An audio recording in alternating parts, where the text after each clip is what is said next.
સારું, આપણે સવર્ગ સંયોજનો વિશે વાત કરીએ. સવર્ગ સંયોજનો આધુનિક અકાર્બનિક અને જૈવ અકાર્બનિક રસાયણ વિજ્ઞાન અને રાસાયણિક ઉદ્યોગની કરોડરજ્જુ છે. આ વિધાન સવર્ગ સંયોજનોનું મહત્વ સમજાવે છે. હવે સવર્ગ સંયોજનો શું હોય છે એના વિશે આપણે વાત કરીએ. સવર્ગ સંયોજનોમાં મધ્યમાં એક ધાતુ પરમાણુ અથવા તો ધાતુ આયન હોય છે અને એની સાથે જોડાય છે કોણ? કાં તો ઋણાયન જોડાશે અથવા તો ઋણાયન ન હોય તો તટસ્થ અણુઓ જોડાશે. અને મહદઅંશે આ તટસ્થ અણુઓ છે એ ધ્રુવીય તટસ્થ અણુઓ હશે.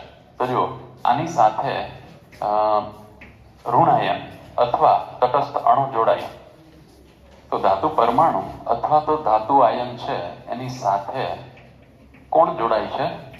ઋણાયન અથવા તો તટસ્થ અણુ. ઓકે, આને લિગેન્ડ તરીકે ઓળખવામાં આવે છે, જેના વિશે વિગતે આપણે આગળ ઉપર ચર્ચા કરવાના છીએ. તો લિગેન્ડ માટે હું સંજ્ઞા કેપિટલ L લખું છું. તો અહીંયા આની સાથે લિગેન્ડ જોડાશે ધાતુ પરમાણુ કે ધાતુ આયન સાથે.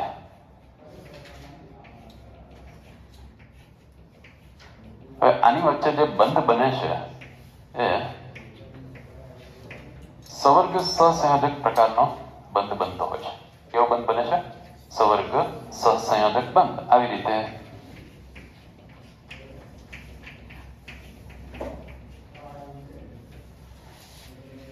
ચાર જોડાઈ શકે, 6 જોડાઈ શકે, એના વિશે વિગતે વાત આપણે આગળ કરવાના છીએ.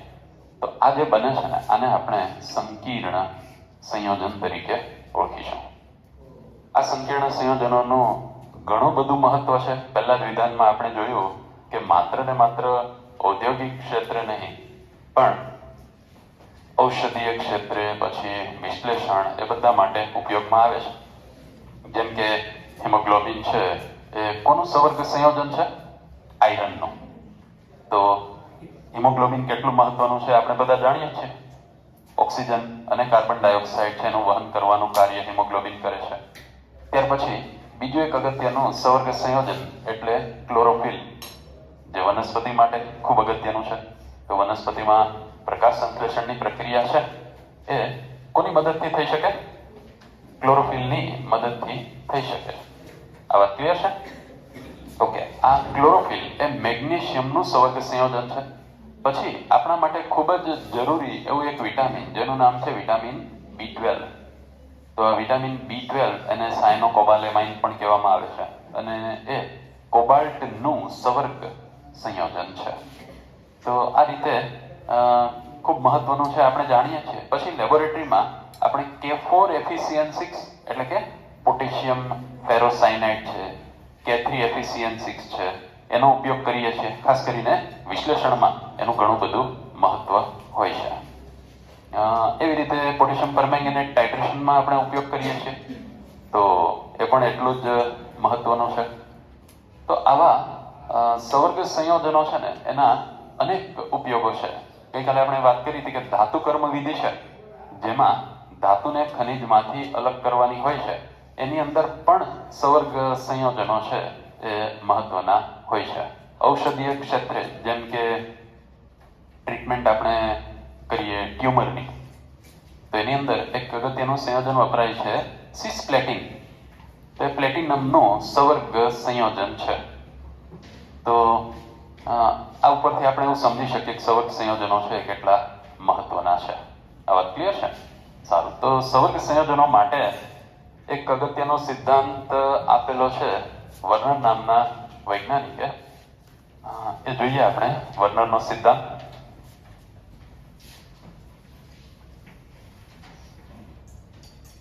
ઓકે, વર્નરનો સિદ્ધાંત જોઈએ ને પહેલા આપણે એક અગત્યનો ડિફરન્સ જોવાનો છે અને એ ડિફરન્સ છે એ છે ક્ષાર, જેને આપણે શું કહીએ છીએ? Double salt. અને એક છે સવર્ગ સંયોજન. તો આ બંનેમાં તફાવત શું છે? આપણે દ્વિક્ષાર લેબોરેટરીમાં બનાવ્યા, યાદ છે તમને ક્યાં ક્યાં બનાવ્યા હતા? એક પોટાશ એલમ, બરાબર. પોટાશ એલમ શું છે? K2SO4 પછી Al2SO4 થ્રાઇસ. તો આપણે શું કર્યું હતું? પહેલા પોટેશિયમ સલ્ફેટ એને ગરમ પાણીની અંદર ઓગાળ્યું અને એનું જલીય દ્રાવણ બનાવ્યું. એટલે K2SO4 એનું જલીય દ્રાવણ લીધું. ત્યારબાદ ગરમ પાણીની અંદર આપણે એલ્યુમિનિયમ સલ્ફેટને પણ ઓગાળ્યું. પછી શું કરીએ છીએ? બંનેને મિક્સ કરીએ છીએ. આ બંને દ્રાવણોને મિક્સ કરી અને પછી એને થોડો સમય માટે છોડી દઈએ છીએ ઠંડુ પડવા માટે થઈને. ધીમે ધીમે ઠંડુ થતું રહેશે. પછી આપણે એને ગાળી લઈએ છીએ અને ત્યારે આપણને આવું મળે છે K2SO4 Al2SO4 થ્રાઇસ 24H2O. આને કહેવાય છે પોટાશ એલમ. ઓકે, અને આને જ કહેવાય દ્વિક્ષાર. તો દ્વિક્ષાર કેવી રીતે બનાવી શકાય? બે સ્થાયી સંયોજનો લીધા આપણે. શું લીધું? બે સ્થાયી સંયોજનો લીધા અને એની વચ્ચેની પ્રક્રિયાથી આપણે આ દ્વિક્ષાર બનાવ્યો. જેમ કે પોટાશિયમ, તો પોટેશિયમ સલ્ફેટ અને એલ્યુમિનિયમ સલ્ફેટ બંનેના દ્રાવણ બનાવી અને મિક્સ કર્યા, એનાથી મળે છે દ્વિક્ષાર. આવી રીતે સંકીર્ણ સંયોજનો અથવા તો સવર્ગ સંયોજનો સૌપ્રથમ બનાવનાર વર્નર અને એનો ઊંડાણથી અભ્યાસ કરનાર વૈજ્ઞાનિક આલ્ફ્રેડ વર્નર. તો અહીંયા આપણે હવે સવર્ગ સંયોજનો જોઈએ તો સાથે સાથે વર્નરના સિદ્ધાંત જોતા જઈએ.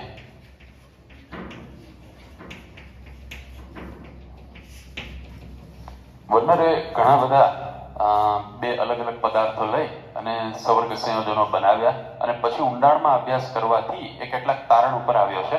એમાંથી આપણે અગત્યના સંયોજનની વાત કરીએ તો કોબાલ્ટ ક્લોરાઇડ, આને હું આમ પણ લખી શકું CO3Cl3.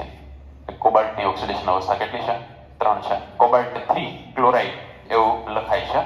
તો કોબાલ્ટ ક્લોરાઇડ અને એમોનિયા વચ્ચે પ્રક્રિયા કરી, બંને સંયોજનો છે, આ બંને વચ્ચે પ્રક્રિયા કરી અને એણે સંયોજનો બનાવ્યા. તો એક કરતા વધુ સંયોજનો પ્રાપ્ત થયા. હવે આ એક કરતા વધુ સંયોજનો છે એ જોઈ લઈએ કેવા હતા એ. આ બંને વચ્ચેની પ્રક્રિયાથી એને આવું મળ્યું COCl3 6NH3 પછી COCl3 5NH3 COCl3 4NH3 COCl3 4NH3 આવા સંયોજનો મળ્યા. અને આ બધા જે સંયોજનો છે એના રંગ જુદા જુદા હતા. જો જે પહેલું સંયોજન છે એનો રંગ કેવો છે? પીળો. બીજું સંયોજન છે એનો જાંબલી, પછી લીલો અને જાંબલી.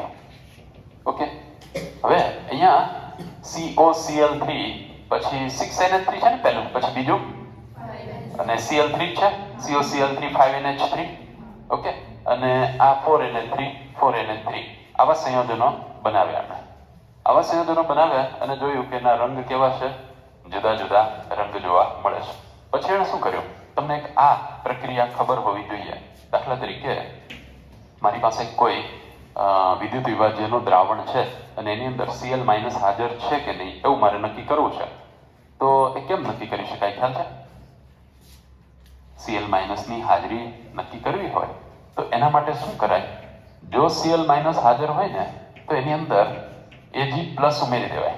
Ag+ એટલે સિલ્વર નાઇટ્રેટ, AgNO3 એવું ઉમેરીએ ને એટલે આ બંને વચ્ચે પ્રક્રિયા થઈ અને શું બનાવશે? AgCl એટલે કે સિલ્વર ક્લોરાઇડ. આ સિલ્વર ક્લોરાઇડના આપણને સફેદ અવક્ષેપ મળે. બરાબર સમજો. તમે લીધેલું વિદ્યુત વિભાજ્યનું દ્રાવણ એની અંદર તમે સિલ્વર નાઇટ્રેટ ઉમેર્યો અને અને જો સફેદ અવક્ષેપ મળે તો તમારે શું સમજવાનું? એની અંદર Cl માઇનસ હાજર છે. આ વાત ક્લિયર છે? ઓકે, તો હવે જુઓ, આ બધાની અંદર Cl તો હાજર છે જ. અહીંયા આપણે શું કરીએ છીએ કે AgNO3 આને હવે કાઢી નાખો છો. Ag પ્લસ ના કેટલા મોલ સાથે અહીંયા AgCl બનાવે છે એ જોઈએ. AgNO3 ના દ્રાવણ સાથે પ્રક્રિયા કરાવ્યા. AgNO3 ના દ્રાવણ સાથે જ્યારે આપણે પ્રક્રિયા કરીએ છીએ ત્યારે આ વધુ માત્રામાં લીધેલું છે એ ધ્યાન રાખજો. એટલે કે એ ખાલી નથી થઈ જતું એમ. વધુ માત્રામાં AgNO3 નું દ્રાવણ લઈ અને પ્રક્રિયા કરી તો અહીંયા 3 મોલ, આ બધા જ 1 મોલ લીધેલા છે. આની સાથે જ્યારે AgNO3 ના દ્રાવણની પ્રક્રિયા કરી ત્યારે 3 મોલ શું મળ્યો? AgCl મળ્યો. ઓકે, ત્યાર પછી આ જાંબલી રંગનો પદાર્થ લીધો, એની સાથે પ્રક્રિયા કરવામાં આવી તો એમાં કેટલા મોલ AgCl મળ્યા? 2 મોલ AgCl મળ્યા. એવી રીતે આ ત્રીજો પદાર્થ છે લીલા રંગનો, એની સાથે પ્રક્રિયા કરવામાં આવી તો 1 મોલ AgCl મળ્યા. અને ચોથું છે એમાં 1 મોલ AgCl મળ્યા. આના ઉપરથી જે વર્નરે અનુમાન કરેલા છે એ ખૂબ મહત્વના છે. બરાબર, સારું. કહી શકો કે અહીંયા કેમ 3 મોલ AgCl મળ્યા અને પછીનામાં ક્યાંક 2 મોલ, ક્યાંક 1 મોલ, એવું કેમ મળતું હશે? ઓકે, તો અહીંયા Cl નું અસ્તિત્વ કેવી રીતે છે ને એ મહત્વનું છે. એટલે એના ઉપરથી વર્નર છે એને એવું અનુમાન કર્યું કે અહીંયા Cl તો 3 હાજર છે જ, પણ આ AgCl બને ક્યારે? Ag પ્લસ કોની સાથે પ્રક્રિયા કરે તો? Cl માઇનસ સાથે પ્રક્રિયા કરે તો AgCl બને. પણ Cl છે એ Cl માઇનસ તરીકે જ અસ્તિત્વમાં હશે કે નહીં એ પણ મહત્વનું છે. તો અહીંયા આ COCl3 6NH3 એને AgNO3 સાથે પ્રક્રિયા કરીને 3 મોલ AgCl બનાવ્યા. કેવી રીતે બનાવ્યા હશે? તો જો, એણે એવું વિચાર્યું કે આ સંયોજન આવું હોવું જોઈએ. CONH3 6 ટાઈમ Cl3 આવું સંયોજન હોવું જોઈએ. અને અહીંયા આ સંયોજન છે એમાં એણે શું કહ્યું કે આ 3 Cl અને એક આવી રીતે જે ચોરસ કૌંસ છે ને એને સવર્ગ સ્પીસી તરીકે ઓળખીશું. શું કહીશું? સવર્ગ સ્પીસી. આની ખાસિયત શું હોય છે? આની અંદર કોણ કોની સાથે જોડાયેલ? તો કે કોબાલ્ટ છે એ 6 એમોનિયા સાથે જોડાયેલ છે. હવે સમજો, વર્ણનના સિદ્ધાંતની પહેલી અગત્યની ધારણા આની અંદર આવે છે. કોબાલ્ટ સાથે 6 NH3 જોડાયેલા છે, પણ કોબાલ્ટ અને એમોનિયા એની વચ્ચે જે બંધ છે એ આયનીકરણ પામી શકે તેવો બંધ નથી. આયનીકરણ પામવું એટલે શું? દાખલા તરીકે HCl હોય એને હું પાણી ઓગાળું એટલે શું થાય? આ HCl આને આપણે પાણીમાં ઓગાળીએ, શું થાય? આયનીકરણ થઈ ગયું ને? શું થયું અહીંયા? આયનીકરણ થયું. પણ આવી રીતે જે આ ચોરસ કૌંસની અંદર હોય ને એનું આયનીકરણ થતું નથી. આટલું ક્લિયર છે? એટલે કોબાલ્ટ સાથે એમોનિયા એવી રીતે જોડાયેલો છે કે એનું આયનીકરણ થતું નથી. તો એવી રીતે જોડાયેલો છે એટલે કેમ જોડાયેલો છે? એ જોડાયેલો છે સવર્ગ સહસંયોજક બંધથી. કેવી રીતે? સવર્ગ સહસંયોજક બંધ એટલે ખરેખર આની અંદર આવું હશે. જો આ કોબાલ્ટ છે એની સાથે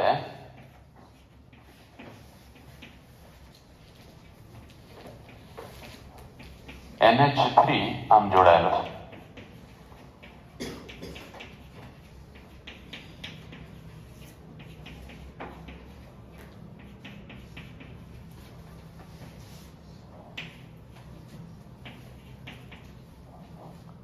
આવી રીતે જોડાયેલો છે. અને જ્યારે આપણે આને પાણીની અંદર ઓગાળીએ ત્યારે આ બંધ એમાં તૂટતા નથી. આ ક્લિયર છે? કોની વચ્ચે બંધ બનેલા છે? કોબાલ્ટ અને એમોનિયા વચ્ચે. એમોનિયા અહીંયા લિગેન્ડ કહેવાય. શું કહેવાય? લિગેન્ડ. કારણ કે ઋણ આયન અથવા તટસ્થ અણુ લિગેન્ડ તરીકે વર્તી શકે. તો આની સાથે એવી રીતે જોડાયેલા છે કે જેથી આ બંધ છે તૂટતા નથી પાણીની અંદર. ઓકે, હવે યાદ રાખજો કે આ સવર્ગ સ્પીસી અને આને નામ આપવામાં આવ્યું પ્રતિ આયન. શું કહેવાય છે? પ્રતિ આયન, અથવા તો એને કાઉન્ટર આયન એવું કહેવાય. તો અહીંયા આ અને કાઉન્ટર આયન એની વચ્ચેનો બંધ છે એ બંધ આયનીય બંધ છે. કયો બંધ છે? આયનીય બંધ છે. તો અહીંયા જુઓ, આખો ચોરસ કૌંસ છે એના ઉપર વીજભાર કેટલો? +3. તો એની સાથે 3Cl- જોડાઈ જાય. એ આયનીય બંધ હોય. ધન આયન અને ઋણ આયન વચ્ચે કયો બંધ હશે? આયનીય બંધ હશે. અને આયનીય બંધ છે એને તમે ધ્રુવીય દ્રાવકમાં નાખો એટલે તૂટવાનો છે. એટલે અહીંયાથી આ છૂટું પડી શકે. હજી બરાબર સમજો. આ પ્રતિ આયન અને સવર્ગ સ્પીસી એની વચ્ચે આયનીય બંધ હોય. આયનીય બંધ તો પાણીમાં તૂટવાનો ને, એટલે એકબીજાથી છૂટા પડી શકશે. બરાબર? એટલે એનું શું થાય? આયનીકરણ થતું હોય છે. પણ આનું આયનીકરણ થઈ શકતું નથી. એટલે હવે વિચાર કરો કે આ પહેલું સંયોજન છે એનું બંધારણ આવું હોવું જોઈએ એવું અનુમાન હું કરી શકું. કેમ અનુમાન કર્યું મેં? કેટલા મોલ AgCl મળ્યું મને? 3 મોલ. 3 મોલ AgCl ક્યારે મળે? જો 3 મોલ Cl- હોય. Ag+ તો જોઈએ એટલા છે જ. એટલે જો અહીંયા લખ્યું છે વધુ માત્રામાં AgNO3 દ્રાવણ લીધું છે આપણે.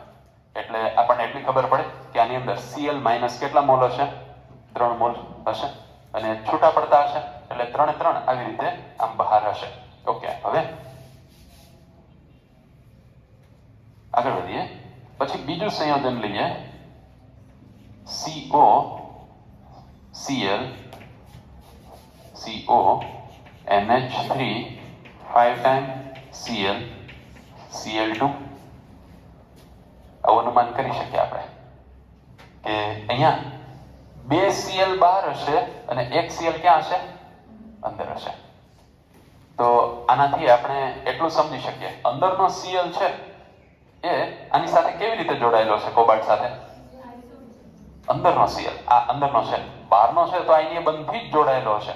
એટલે જુઓ, તમને મેં પહેલા સમજાવ્યું કે આ પ્રતિ આયન અને અહીંયા જે છે ને સવર્ગ સ્પીસી કૌંસની અંદર છે ને એમાં આ મધ્યસ્થ ધાતુ પરમાણુ કે આયન સાથે બાકીનું છે એ કેવી રીતે જોડાયેલું હોય છે? સવર્ગ સહસંયોજક બંધથી જોડાયેલું હોય છે. એટલે આ 1 Cl છે એ આની સાથે સવર્ગ સહસંયોજક બંધથી જોડાયેલો છે, પણ આ બહારના 2 છે આયનીય બંધથી જોડાયેલા છે. એનો અર્થ શું થાય? એ છૂટા પડી શકશે. બરાબર? અને આ છે તો આની સાથે જોડાયેલો જ રહેશે. હવે આ 2 Cl- છૂટા પડે તો Ag+ સાથે પ્રક્રિયા કરીને કેટલા મોલ AgCl આપે? 2 મોલ AgCl આપે. તો કેટલા મોલ AgCl આપ્યા ને એના ઉપરથી આપણે બંધારણનું અનુમાન કરી શકીએ. આ વાત ક્લિયર છે? ઓકે, તો હવે તમે શું આના ઉપરથી કઈ અનુમાન કરી શકશો? COCl3 4NH3 છે એ 1 મોલ AgCl આપે છે. શું અનુમાન કરી શકાય?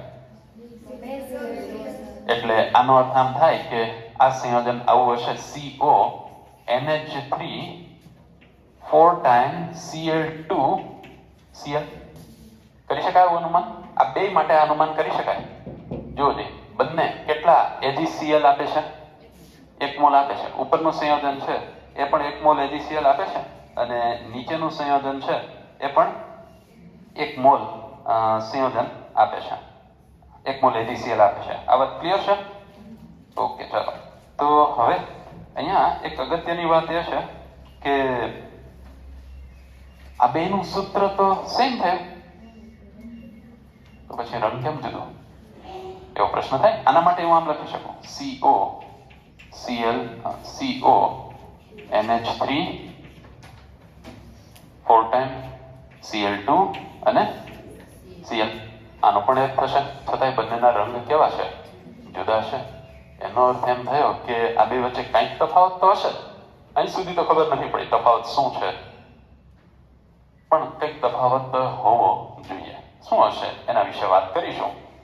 પણ આટલું સમજ્યા પછી હવે આપણે પેલા વર્ણનના સિદ્ધાંતના જે અગત્યના મુદ્દાઓ છે ને એના વિશે વાત કરી લઈએ અને દ્વિક્ષાર અથવા તો ડબલ સોલ્ટ એને નાની વચ્ચેનો તફાવત સમજીએ. જો એક હમણાં આપણે ડબલ સોલ્ટ દ્વિક્ષાર જોઈ ગયા.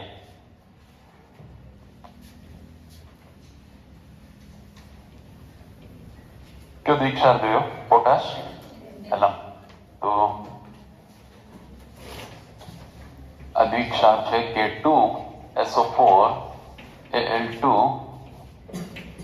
SO4 thrice 24 H2O.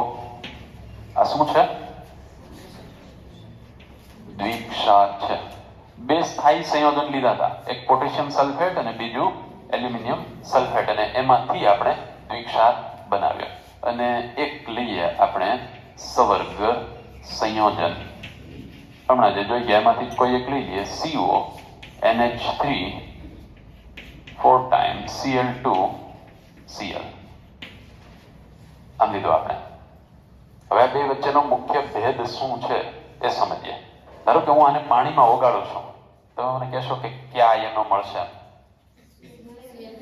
એક મળશે આ Cl માઇનસ. બીજો આયન કયો મળશે? તો બીજો આયન સવર્ગ આયન મળશે આપણને. અને એ આ આખો ચોરસ કૌંસ લઈ લેવાનો. ધ્યાન આપજો બરાબર અહીંયા. આમ CO NH3 4 times Cl2 અને આના ઉપર એક ધન વીજભાર આવે, કેમ કે આ Cl માઇનસ એક ઋણ વીજભાર છૂટો પડ્યો તો આના ઉપર શું આવશે? એક ધન વીજભાર આવશે. આમ આટલું છૂટું પડશે. પછી હવે હું એવી અપેક્ષા રાખું કે મને આમાંથી પાછા હજી બે Cl માઇનસ મળી જાય, એમોનિયા મળી જાય, એવું થશે નહીં. આ વાત ક્લિયર છે? ઓકે. જ્યારે આને હું પાણીમાં ઓગાળું દ્વિક્ષારને, ત્યારે એની અંદરથી મને K plus SO4 2 minus Al3 plus અહીંયાથી પાછું SO4 2 માઇનસ આ બધા જ આયનો મળશે. આ તફાવત દ્વિક્ષાર અને સવર્ગ સંયોજનોમાં. બરાબર. દ્વિક્ષારની અંદર જે બે સંયોજનો લીધા હોય એ બધા જ સંપૂર્ણપણે આપણને પાછા આયનો સ્વરૂપે તો મળવાના જ છે. પણ જ્યારે સવર્ગ સંયોજન બને ત્યારે એની અંદરથી આયનો કેવી રીતે મળશે? તો એક સવર્ગ સ્પીસી અને બીજું પ્રતિ આયન, બે છૂટા પડે એનાથી જ આયનો મળે. પણ સવર્ગ સ્પીસીની અંદર જે રહેલું છે એ આયનીકરણથી મુક્ત થતું નથી. આ વાત ક્લિયર છે? આના ઉપરથી મહત્વની વાત વર્નરે શું કરેલી છે એ સમજીએ. વર્નરના મત પ્રમાણે ધાતુ આયન એ બે પ્રકારની સંયોજકતા ધરાવે છે. કેટલા પ્રકારની? બે પ્રકારની સંયોજકતા ધરાવે છે. એમાંની એક સંયોજકતા એટલે આયનીકરણ પામી શકે તેવી સંયોજકતા.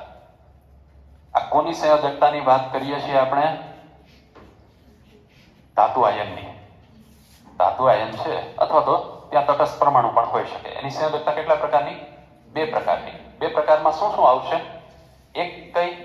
આયનીકરણ પામી શકે તેવી સંયોજકતા, જેના દ્વારા એ આની સાથે જોડાયેલ છે. આયનીકરણ પામી શકે તેવી એટલે કેવી? આયનીય બંધથી જોડાયેલી હોય એ જ આયનીકરણ પામી શકે. તો એક સંયોજકતા આયનીકરણ પામી શકે તેવી. અને ધાતુ આયન છે એને બીજી સંયોજકતા પણ હોય છે, અને એ એવી હોય છે કે જે આયનીકરણ પામી શકતી નથી. બિન આયનીકૃત સંયોજકતા એવું પણ નામ આપી શકાય. અને એને શું નામ આપ્યું? એક સંયોજકતા કે જે આયનીકરણ પામી શકે તેવી છે તે પ્રાથમિક સંયોજકતા, જે આયનીકરણ પામી શકે તેવી નથી તે દ્વિતીયક સંયોજકતા કહેવાશે. આ વાત ક્લિયર છે? હવે તમને જુઓ આ ખબર પડે કે હું આમ લખું કે CO3 પ્લસ છે એ Cl માઇનસ સાથે પ્રક્રિયા કરી અને COCl3 શું કામ બનાવે? તો બહુ સ્પષ્ટ છે કે આ ધનાયન છે, અસ્થાયી છે, આ ઋણાયન છે એ પણ અસ્થાયી છે, એટલે COCl3 બનાવે છે. આનો જવાબ એકદમ સ્પષ્ટ છે. પણ હવે તમને એમ કહું કે એક વખત COCl3 તટસ્થ થઈ ગયો પછી એને એમોનિયા સાથે પ્રક્રિયા કરવાની શું જરૂર હતી? આ તો સમજાય ને? આ તો ઓલરેડી સ્થાયી બની ગયો COCl3, છતાં એણે એમોનિયા સાથે પ્રક્રિયા કરી અને પછી પાછા આવા જુદા જુદા સંયોજનો બનાવ્યા. શું કામ બનાવ્યા? તો દ્વિતીયક સંયોજકતા સંતોષવા માટે. શેના માટે? ધાતુ આયન છે અને કેટલી સંયોજકતા હોય? બે પ્રકારની સંયોજકતા, એક પ્રાથમિક સંયોજકતા અને બીજી દ્વિતીયક સંયોજકતા. તો હવે દ્વિતીયક સંયોજકતા સંતોષવા માટે એણે પાછું એમોનિયા સાથે પ્રક્રિયા કરી. હવે તમને એ પણ ખબર હશે દ્વિતીયક સંયોજકતા કોના વડે સંતોષાઈ શકે? એક તટસ્થ અણુ વડે પણ સંતોષાઈ શકે અને ઋણ આયન વડે પણ સંતોષાઈ શકે. આ ક્લિયર છે? બરાબર સમજો અહીંયા કે દ્વિતીયક સંયોજકતા છે એ કોના વડે સંતોષાઈ શકે છે? તટસ્થ અણુ વડે અને ઋણાયન બંને વડે. પ્રાથમિક સંયોજકતા હંમેશા કોના વડે સંતોષાય? વિરુદ્ધ વીજભાર ધરાવતા આયન વડે. પ્રાથમિક સંયોજકતા સંતોષવા માટે શેની જરૂર પડે છે? ઋણાયનની. એટલે પ્રાથમિક સંયોજકતા માત્ર અહીંયા હું તમને એમ કહું કે આમ છે CO NH3 4 ટાઈમ Cl2, આના ઉપર +1 વીજભાર છે. તો હવે કોબાલ્ટ છે એની પ્રાથમિક સંયોજકતા એટલે એનો ઓક્સિડેશન આંક, એટલે ખ્યાલ આવી જશે એના ઉપરનો જે વીજભાર હોય ને એ જ એની પ્રાથમિક સંયોજકતા. આ સંતોષવી હોય તો કેટલા ઋણાયનો જોઈએ? 3. બરાબર. 2 તો ઓલરેડી અંદર છે જ. એ આની સાથે આયનીય બંધથી ભલે નથી જોડાયેલા પણ ઋણાયન તો છે જ ને Cl. 2 તો અંદર છે. તો હવે આને પ્રાથમિક સંયોજકતા સંતોષવા માટે મારે 12 એક ઋણ વીજભાર ધરાવતો આયન તો કમ્પલસરી લખવો જ પડે. આ વાત ક્લિયર છે? ઓકે. તો પ્રાથમિક સંયોજકતા કોના વડે સંતોષાય છે? ઋણ આયન વડે. જ્યારે દ્વિતીયક સંયોજકતા ઋણ આયન વડે પણ સંતોષી શકાય અને તટસ્થ અણુ વડે પણ. દાખલા તરીકે અહીંયા જુઓ, આની દ્વિતીયક સંયોજકતા છે એ એમોનિયા જેવા તટસ્થ અણુ વડે અને Cl જેવા ઋણાયન વડે બંને વડે સંતોષાય છે. તો આટલું ક્લિયર છે. પ્રાથમિક સંયોજકતા હંમેશા કોના વડે? ઋણાયન વડે. જ્યારે દ્વિતીયક સંયોજકતા તટસ્થ અણુ વડે સંતોષી શકાય. ઓકે. એક વખત વર્નર છે એણે એવું જણાવ્યું કે આ સંક્રાંતિ ધાતુ આયન હોય છે ને એનો સવર્ગાંક ફિક્સ હોય છે. શું ફિક્સ હોય છે? સવર્ગાંક. સવર્ગાંક એટલે શું? એની સાથે બનેલા સવર્ગ સહસંયોજક બંધની સંખ્યા. ક્લિયર છે? સવર્ગાંક એટલે શું? એની સાથે કેટલા સવર્ગ સહસંયોજક બંધ બને છે. દાખલા તરીકે અહીંયા હું બંધારણ નામ લખી શકું કોબાલ્ટ, એની સાથે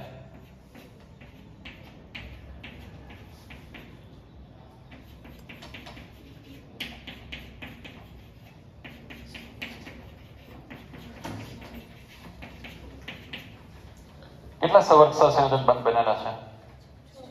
6 સવર્ગ સહસંયોજક બંધ બનેલા. એટલે આનો સવર્ગાંક કેટલો? 6 ગણાય. તો તમને સવર્ગાંક ખબર પડી જાય. તો વર્નરના જણાવ્યા મુજબ કોઈ એક ધાતુ આયન છે ને તો એનો સવર્ગાંક ફિક્સ જ હોય છે. પણ ત્યારબાદ એ ખ્યાલ આવ્યો કે એકનો એક ધાતુ આયન છે અને એક કરતા વધારે સવર્ગાંક હોઈ શકે. આ સંયોજનમાં કોબાલ્ટનો સવર્ગાંક 6 છે. બીજા કોઈ સંયોજનમાં કોબાલ્ટ 3+ આયન છે એનો સવર્ગાંક અન્ય પણ હોઈ શકે છે. અહીંયા કોબાલ્ટ NH3 સાથે બંધ બનાવે છે સવર્ગ સહસંયોજક બંધ. Cl સાથે પણ સવર્ગ સહસંયોજક બંધ. પણ અહીંયા આ વસ્તુ યાદ રાખજો કે અહીંયા કોબાલ્ટ અને ક્લોરીન એની વચ્ચે આયનીય બંધનું પણ અસ્તિત્વ હોય છે. બરાબર યાદ રાખજો. અહીંયા કોબાલ્ટ અને ક્લોરીન એની વચ્ચે 2 પ્રકારના બંધ હોય છે. સવર્ગ સહસંયોજક બંધ તો હોય જ છે. ઉપરાંત કયા બંધનું અસ્તિત્વ હોય છે? આયનીય બંધ. આયનીય બંધ એટલે ખરેખર બંધ જેવું કાંઈ નથી, પણ આકર્ષણ હોય ને વિરુદ્ધ વીજભાર વચ્ચે, એનું પણ અસ્તિત્વ હોય. પાણીમાં ઓગાળો ત્યારે આ આકર્ષણ ભલે તૂટી જાય પણ આ એ તો રહેવાનું છે. એટલે Cl છૂટા પડી શકતા નથી. આ વાત ક્લિયર છે? ઓકે. હવે બીજી એક અગત્યની વાત કે અહીંયા મોટા ભાગે જે આ સવર્ગ સહસંયોજક સંયોજનો બને ને એની અંદર રચના કાં તો સમચોરસ હોય છે કાં સમચતુષ્ફલકીય હોય છે અને કાં અષ્ટફલકીય હોય છે. સવર્ગ સ્પીસી છે એનો આકાર મોટા ભાગે આ પૈકીનો કોઈ એક હોય છે. કાં સમચોરસ, સમચતુષ્ફલકીય અથવા તો અષ્ટફલકીય. આ સિવાયના આકાર નથી એવું નથી, પણ મહદઅંશે તમે સવર્ગ સંયોજનો જુઓ ને તો તમને આ જ આકાર જોવા મળશે. દાખલા તરીકે આની જ વાત કરીએ આપણે તો કેવી રીતે જોડાયેલ હોય છે. દાખલા તરીકે તમે એમ સમજો આ 3 પાંખિયાવાળો પંખો છે ને બદલે 4 પાંખિયાવાળો પંખો હોય તો એના જે પાંખિયા છે એની વચ્ચેનો ખૂણો કેટલો? 90 અંશનો. એટલે બરાબર મધ્યમાં ગોઠવાયેલ છે ધારો કે કોબાલ્ટ. કોણ ગોઠવાયેલ છે? કોબાલ્ટ બરાબર મધ્યમાં. 4 પાંખિયાના છેડે એમ સમજી લો એમોનિયા ગોઠવાયેલ છે. પછી એ જે દરી ઉપર ટીંગાતું હોય એવી દરી ઉપર છે ને એમ સમજો કે એવી એક દરી નીચે પણ છે. ત્યાં લિગેન્ડ જોડાયેલા છે, જેમ કે Cl જોડાયેલા છે. તો હવે હું તમને એમ કહું કે આ સવર્ગ સ્પીસી છે એનો આકાર કેવો? એને કહેવાય અષ્ટફલકીય. કેવો આકાર કહેવાય? અષ્ટફલકીય. આ વાત ક્લિયર છે? આપણે 11મા ધોરણમાં જુદા જુદા આકાર વિશે તો વાત કરી ગયા છીએ. અષ્ટફલકીય શું કામે કહેવાય? તો આવી રીતે આમ 4 પાંખિયા હોય તમે એને જોડો એટલે એ ચોરસ બન્યું, અને આવી રીતે આની સાથે આમ પિરામિડ બનાવે, નીચે પણ પિરામિડ બનાવે, તો ટોટલ ફલક આમ આમ 4 ઉપર થયા ને 4 એવી રીતે ક્યાં થશે? નીચે થશે. તો આ આકારને કયો આકાર કહેવાય છે? અષ્ટફલકીય આકાર કહેવાય. આ ક્લિયર છે? બાકી તમે સમચોરસ આકાર એ તો જાણો છો. આવી રીતે અહીંયા મધ્યમાં કોણ હશે? ધાતુ પરમાણુ કે આયન, અને એની સાથે આ રીતે 4 લિગેન્ડ જોડાયેલા હોય તો આકાર કયો બને? સમતલીય ચોરસ બને. એવી રીતે આ મધ્યસ્થ ધાતુ પરમાણુ કે આયન અને એની સાથે 4 લિગેન્ડ આવી રીતે જોડાયેલા હોય તો જે આકાર બને કેવો બનશે? સમચતુષ્ફલકીય આકાર બનશે. આ ક્લિયર છે? ઓકે. હવે તમને અંદાજ આવે છે કે આપણે છેલ્લા 2 સંયોજન એક સમાન જોયા હતા. ક્યાં ક્યાં? CONH3 4 ટાઈમ Cl2 અને કૌંસની બહાર Cl, બરાબર છે? અને છેલ્લું સંયોજન છે એમાં એવું આપણે જોઈ ગયા હતા CONH3 4 ટાઈમ Cl2 કૌંસની બહાર Cl. આ બંનેના રંગ જુદા જુદા હતા. શું કામે? બોલો. બની શકે ને કે એના આકાર જુદા હોય, બરાબર? તો રંગ પણ જુદો હોઈ શકે. આ વાત ક્લિયર છે? ઓકે. તો વર્ણનના સિદ્ધાંતની અગત્યની લાક્ષણિકતાઓ છે એ આપણે જોઈ. એમાં જુઓ, પહેલું સવર્ગ સંયોજનો છે એમાં 2 પ્રકારના બંધન દર્શાવે છે, પ્રાથમિક અને દ્વિતીયક. આ ક્લિયર? પછી બીજું, પ્રાથમિક સંયોજકતા સામાન્ય રીતે આયનીકરણ પામે તેવી હોય છે અને તે ઋણાયન વડે સંતોષાય છે. દ્વિતીયક સંયોજકતા બિન આયનીકરણ હોય છે અને સંયોજકતા તટસ્થ અણુ અથવા ઋણાયન વડે સંતોષાય છે. દ્વિતીયક સંયોજકતા સવર્ગાંક જેટલી જ હોય છે અને તે ધાતુ માટે નિશ્ચિત હોય છે. પણ ત્યારબાદ એ ખ્યાલ આવ્યો કે ધાતુ આયન છે એને એક કરતાં વધારે સવર્ગાંક જુદા જુદા સંયોજનોમાં હોય છે. આયન અથવા સમૂહ જે ધાતુ સાથે દ્વિતીયક બંધનથી જોડાયેલ છે તે તેમની જુદી જુદી સવર્ગાંકને અનુરૂપ લાક્ષણિક અવકાશીય ગોઠવણી દર્શાવે છે. જેમ કે સવર્ગાંક 4 હોય તો સમતલીય સમચોરસય હોઈ શકે અને અષ્ટફલકીય પણ હોઈ શકે. ક્લિયર છે? તો એકદમ હા, સમચતુષ્ફલકીય અથવા સમતલીય ચોરસ, બરાબર.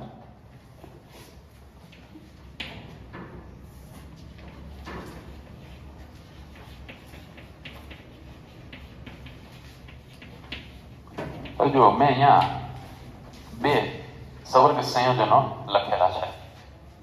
સવર્ગ સંયોજનો છે એમાં આમાં ને આમાં તફાવત તો તમને દેખાતો હશે. આની અંદર શું તફાવત છે જોવો જોઈએ. સામાન્ય રીતે આપણે આયનીય સંયોજન લખીએ ને, સામાન્ય રીતે તો પહેલા ધનાયન લખીએ, પછી શું લખીએ છીએ? ઋણાયન લખીએ છીએ. તો અહીંયા પોટેશિયમ ધનાયન છે અને ઋણાયન તરીકે આ સવર્ગ સ્પીસી છે. તો આમાં ઋણાયન સવર્ગ સ્પીસી. અહીંયા નીચે જુઓ જોઈએ, ધનાયન સવર્ગ સ્પીસી તરીકે ને સાદો ઋણાયન છે. આ વાત ક્લિયર છે? ઓકે. તો અહીંયા આ થશે પ્રતિ આયન. સવર્ગ સ્પીસીની બહાર જે આયન હોય એને શું કહેવાય? પ્રતિ આયન કહેવાય. તો અહીંયા પ્રતિ આયન કયો છે? ધન આયન છે. જ્યારે અહીંયા પ્રતિ આયન એ કોણ છે? ઋણાયન છે. આ વાત ક્લિયર છે? જો શબ્દો છે ને એ ખૂબ અગત્યના છે એટલે બરાબર યાદ રાખજો. આની અંદર હું અહીંયા એમ કહીશ કે આ સવર્ગ સંયોજન બરાબર છે, પણ એની અંદર સવર્ગ સ્પીસી કોણ? ઋણાયન. કોણ છે? ઋણાયન એ સવર્ગ સ્પીસી છે. જ્યારે આની અંદર આ સવર્ગ સંયોજન, પણ એની અંદર સવર્ગ સ્પીસી કોણ છે? ધનાયન છે. તો આ તમને એકદમ ક્લિયર હોવું જોઈએ. અને બાકીનું જે કૌંસની બહાર છે એને નામ આપીએ છીએ આપણે પ્રતિ આયન અથવા તો કાઉન્ટર આયન. આ વાત ક્લિયર? ઓકે. તો હવે આના ઉપરથી કેટલાક કોયડા જોઈએ. કોયડો 9.1 છે. એમાં આપણે ધાતુ આયનની દ્વિતીયક સંયોજકતા નક્કી કરવાની છે અને એના માટે તમને કેટલાક સંયોજનના સૂત્રો આપેલા છે. અને સાથે સાથે આ સંયોજન છે એની પ્રક્રિયા વધુ માત્રામાં લીધેલા સિલ્વર નાઇટ્રેટ સાથે કરવામાં આવે ત્યારે આ સંયોજનનો 1 મોલ સિલ્વર ક્લોરાઇડના કેટલા મોલ અવક્ષેપ આપે છે ને એ અહીંયા આપી દીધેલો છે. એના ઉપરથી આપણે શું કરીશું? પહેલા તો આ સંયોજનનું સૂત્ર નક્કી કરીશું. સૂત્ર નક્કી થઈ જાય તો પછી દ્વિતીયક સંયોજકતા તો સરળતાથી નક્કી કરી શકીએ. ઓકે, અહીંયા એવું કીધું છે કે કેટલા મોલ AgCl મળે છે? 2 મોલ. આનો અર્થ શું થાય? આનો અર્થ એવો થાય કે આની અંદર રહેલા Cl બે Cl સવર્ગ સ્પીસીની બહાર એટલે કે પ્રતિ આયન તરીકે અસ્તિત્વ ધરાવતા હશે. તો આનું સૂત્ર હું આવું લખી શકું, Pb NH3 4 ટાઈમ Cl2. બોલો, આમ લખી શકાય કે નહીં? લખી શકાય ને? ઓકે, એવી રીતે NiCl2 6H2O એમાં પણ 2 મોલ AgCl આપે છે. એનો અર્થ એમ થયો કે અહીંયા રહેલા બંને Cl પ્રતિ આયન તરીકે જ અસ્તિત્વ ધરાવતા હશે. એટલે NiH2O 6Cl2 આમ થશે એનું સૂત્ર. આની અંદર HCl છે. Okay, 2 HCl. Okay, PtCl4 2HCl આમ છે. હવે એની અંદર આપણને AgCl ના કેટલા મોલ અવક્ષેપ મળે? 0. એનો અર્થ શું થાય કે અહીંયા પ્લેટિનમ એની સાથે 4Cl અને 2 HCl આમ જોડાયેલ છે. પ્રતિ આયન તરીકે કાંઈ જ નથી. આવા ક્લિયર? તો જ 0 મોલ આપણને AgCl મળતા હોય. ઓકે, આની અંદર 1 મોલ મળે છે. આનો અર્થ શું થાય? CO પછી NH3 4 ટાઈમ Cl2 Cl. એક Cl ને બહાર રાખીશું તો જ 1 મોલ AgCl મળે. આની અંદર વાત કરીએ 0 મળે છે AgCl. એનો અર્થ એમ થયો કે Pt NH3 twice Cl2. તો આવા સવર્ગ સંયોજનો બનતા હોય અને એક વખત સવર્ગ સંયોજનનું સૂત્ર આપણને ખબર પડી ગઈ તો પછી હવે દ્વિતીયક સંયોજકતા નક્કી કરવાનું કામ એકદમ સરળ. ઓકે, તો અહીંયા આ જે બધા લિગેન્ડ છે ને મેં લખેલા છે બધા એક દંતીય લિગેન્ડ છે.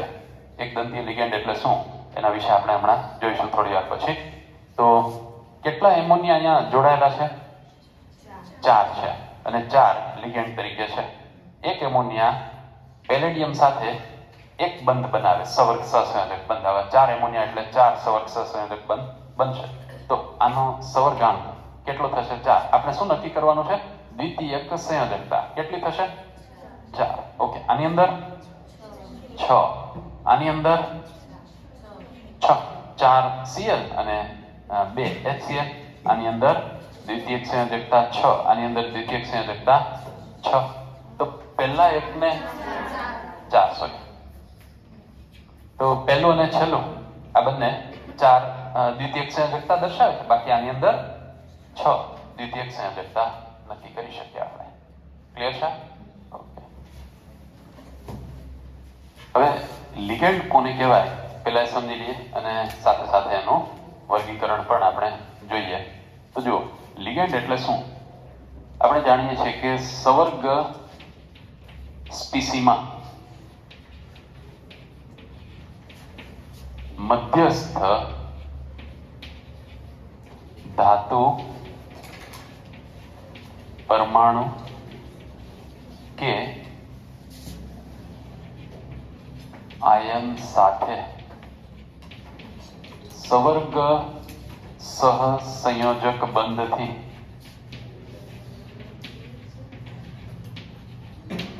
જોડાયેલ ઋણ આયન કે તટસ્થ અણુને સવર્ગ સ્પીસી અણુને લિગેન્ડ કહે છે. તો લિગેન્ડની વ્યાખ્યા તો એકદમ સરળ છે. આપણે જે સવર્ગ સ્પીસી લઈએ એટલે કે ચોરસ કૌંસ એની અંદર વચ્ચે મધ્યમાં કોણ હોય છે? ધાતુ પરમાણુ કે આયન. અને એની સાથે કોણ જોડાય છે? ઋણ આયન જોડાય અથવા તો તટસ્થ અણુ જોડાય. રેરલી ધન આયન પણ લિગેન્ડ તરીકે હોઈ શકે. જ્યારે વર્ગીકરણ આપણે સમજીશું ત્યારે એની અંદર આવશે. તો બહુ ભાગ્યે જ ધન આયન લિગેન્ડ તરીકે હોય છે. સારું, હવે આ લિગેન્ડ છે ને એનું વર્ગીકરણ આપણે જોવાનું છે.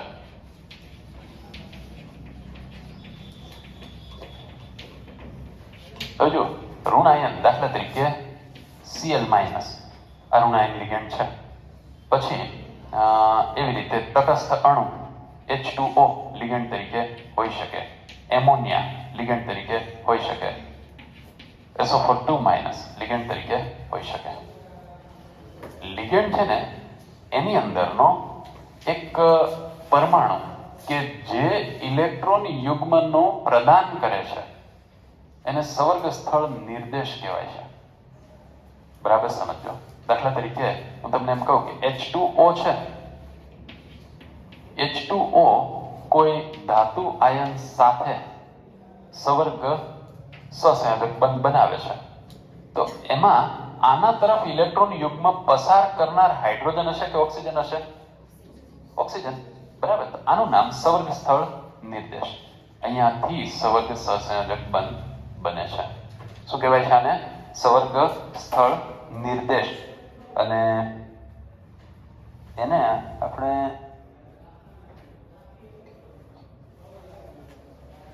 તો અહીંયા આ ઓક્સિજન સંવર્ગ સ્થળ નિર્દેશ અથવા તો એને શું કહેવાય છે?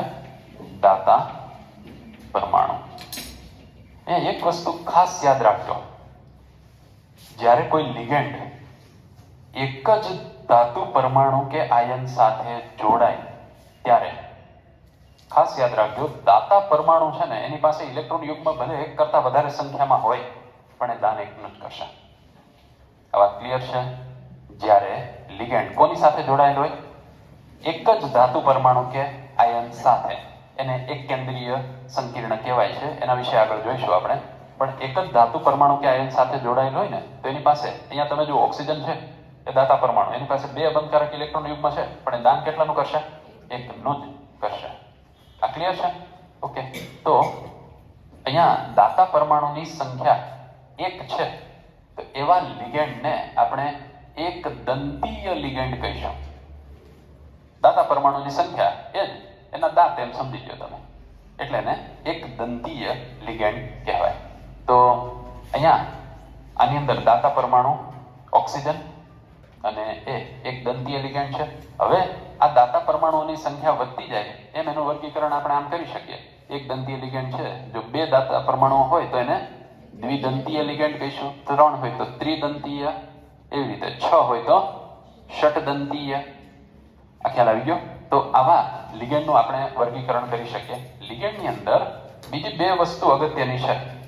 કઈ કઈ એ સમજો. એમાં એક, આ લિગેન્ડ છે એના ઉપર વીજભાર છે એટલે એને આપણે ઋણાયન લિગેન્ડ કહીશું. આ લિગેન્ડ છે એના ઉપર વીજભાર નથી એટલે એને આપણે તટસ્થ અણુ લિગેન્ડ કહીશું. તો લિગેન્ડનું વર્ગીકરણ આમ પણ થાય, ઋણાયન લિગેન્ડ, તટસ્થ અણુ લિગેન્ડ. બીજું વર્ગીકરણ એક દંતીય લિગેન્ડ, દ્વિદંતીય લિગેન્ડ, એવી રીતે થશે. તો આપણે પહેલા વાત કરીએ એક દંતીય લિગેન્ડની.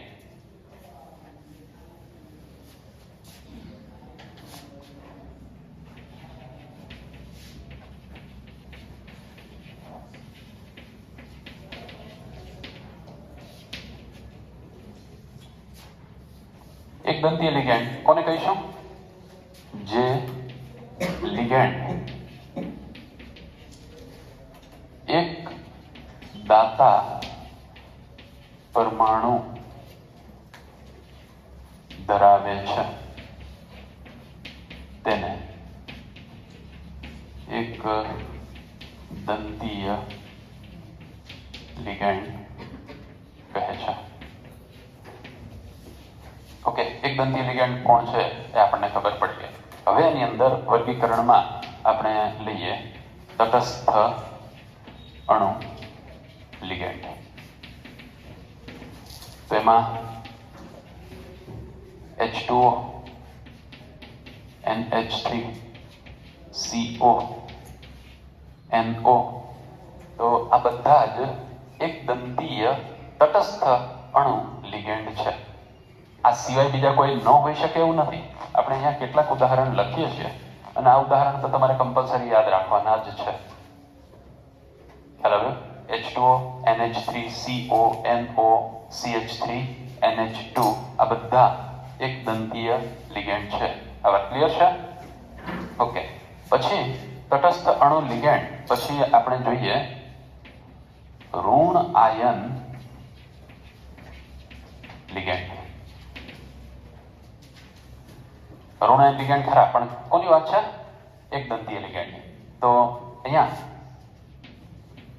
Cl માઇનસ, પછી Br minus, I minus, NO2 minus, NO3 minus, પછી CH3 COO માઇનસ, પછી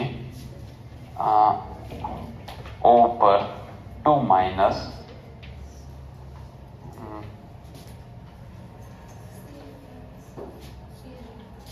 Cn માઇનસ, OH માઇનસ. તો આ બધા એક દંતીય ઋણ આયન લિગેન્ડ છે.